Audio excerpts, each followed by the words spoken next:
and welcome to this World of Tanks subscriber replay. My name, as always, is Maxwell, and today's clip comes to us from the user Pogo Man. That's Pogo Man. He's driving the Lowe on a standard battle on Murovanka. Now, a couple of announcements before we get too far into the action. A couple of people have picked up and noticed and commented on it, and I know very well myself that the last few videos have been a bit... well, the quality maybe hasn't been up to par and the frame rate's been a little bit choppy. I am working to resolve this, and I'm trying to find the perfect balance of quality and performance for you guys, because let's face it, I could technically turn all the graphics down to minimum and get a video at 60 frames per second and it would look nice and smooth, but it would probably look like crap for you guys to watch. So like I said, I'm trying to find the optimum balance of quality and performance. So I'm trying, at the moment I'm using a different video encoder to see what effect that has, and I've adjusted the graphic quality slightly on World of Tanks, bumped a few things up and a few things down. So just have a watch and let me know whether you think it looks better or whether it looks worse. So back to this game.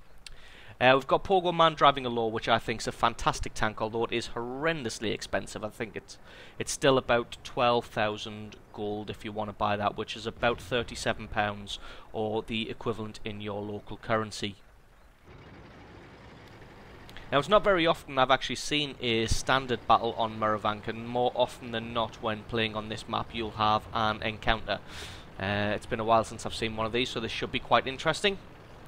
So, just noticing that the left-hand flank there is pretty well defended. Most of the team has either set up sniper positions on the hill or has moved up that direction anyway. So, our man's just transferring across to the right-hand flank where they've got a Tiger 2 and a Type 59, and what's that? An SU-101. I think that's the premium one, if I'm not mistaken. I may be mistaken. Time will tell. I'm sure if I am mistaken, somebody will point it out in the comments. So yeah, moving over to the right-hand flank to try and help on this side. They're not really they're not going to be able to make a push on this flank, so it's more just going to have to try and hold it off. Although it looks like the enemy's committed quite a few forces to the left-hand flank there in the northern area. Although these guys, this team's forces are pretty well spread out. Oh, T50 there making a break for it. There we go. Able to get a good shot on him, and it looks like he set him on fire as well before he managed to take him out. So, good shot there on a T50, moving at a fair whack. Not sure if he was going full speed, but he was definitely shifting and going at a fair rate there. So just going to let the Type 59 keep cresting that hill and see if he can do some spotting. Manages to single out a Tiger 2 there. The Lowe should be able to get a good hit. Got some good penetration on the gun for the Lowe, so able to get a good hit, good solid hit on that Tiger 2. Oh, and another Tiger 2. So it looks like the enemy's got quite a few Tiger 2s. Able to get a good shot on him and luckily take out his track. And for some reason the guy isn't turning to see where the shot came from. He's just focusing on, now he is. It looks like the SU-101 was taken out.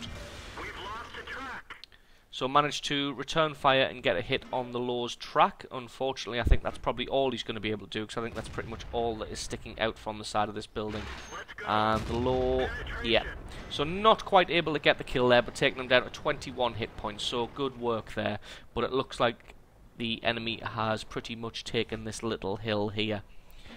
They're being overrun in the north area, so pretty much all these guys need to do is just hold out and hold them off for as long as possible. In fact, though, good shot. It looks like they haven't committed... They've committed quite a lot of forces to this flank, but the tanks themselves aren't really particularly powerful. As you see, you've got a couple of very damaged Tiger 2s. Okay, a couple of very dead Tiger 2s. Light tanks and tank destroyers, but it looks like most of those have now been taken out. They've got a T-150 here, but that is in no way whatsoever a match for a Lowe. So just going to try and keep him pinned down in that area there. Now the thing about the T-150, it's on the KV line, so it's very, very tough. It's a tough little tank. difficult to penetrate its armour even from the sides sometimes, especially in the turret area.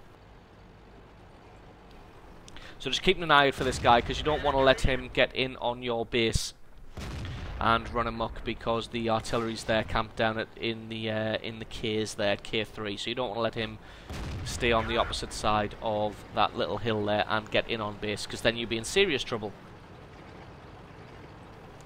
So it looks like they've moved their artillery down to the southern flank here. I don't know what the thinking behind that is, as probably would have been a lot safer in the main forest, as they're not really pushing in on the forest, so unable to find them. So yeah, not really sure what he's doing pushed out all this way. Probably decided to move down this way to get a better shot on the enemy when they had successfully taken this hill here.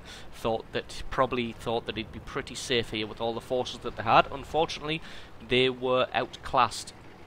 They weren't outnumbered, but they were outclassed, as they had a Tiger 2 and this Lowe down here, and a Type 59, which were more than a match for the tiers and relative powers of the tanks that they sent. So just going to mop up the last guy, the KV-3 there, and that is a victory. So 6 kills for this Lowe here, and doing a good job on the defensive on the southern flank there. So thanks very much to Pogo Man for that clip, and thank you to you guys for watching, and I will catch you next time.